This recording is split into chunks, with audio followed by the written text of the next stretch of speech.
पुण्यात घरफोडी करणारे दोघे परप्रांतीय जेरबंद। पुणे शहरातील मार्केट यार्ड परिसरातील संदेश सोसायटी सरस्वती बंगला येथे घरफोडी करून सोन्याचे दागिने, चांदीचे दागिने आणि नगदी रक्कम चोरी केल्याच्या प्रकरणी पोलिसांनी दोघा परप्रांतीयांना जेरबंद केली आहे।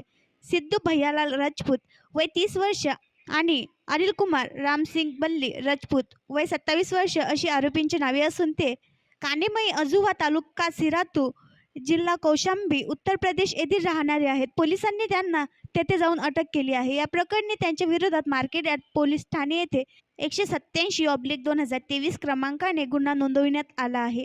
आरोपींकडून 12,77,689 रुपयांचा मुद्देमाल जप्त करण्यात आला आहे। या प्रकरणाचा तपास करताना सहाय्यक निरीक्षक विनायक गायकवाड यांच्या पथकाला गुन्हा घडलेल्या ठिकाणी हातांचे ठसे आढळले होते। त्यांनी छाननी करता एक ठसा आरोपी सिद्धू राजपूत यांच्याशी जोडला। त्यानंतर पोलिसांनी ठाव ठिकाणा काढून त्याला आणि त्याच्या साथीदाराला अटक केली। ही कामगिरी अप्पर पोलीस आयुक्त मनोज पाटील, उपायुक्त आर राजा, सहाय्यक आयुक्त ध्यानकुमार गोडसे, वरिष्ठ निरीक्षक माया देवरे यांच्या मार्गदर्शनाखाली तपास पथकातील सहाय्यक निरीक्षक मदन कांबळे, उपनिरीक्षक सुनील भापकर आणि अंमलदार अमित जाधव व त्यांच्या सहकाऱ्यांनी केली।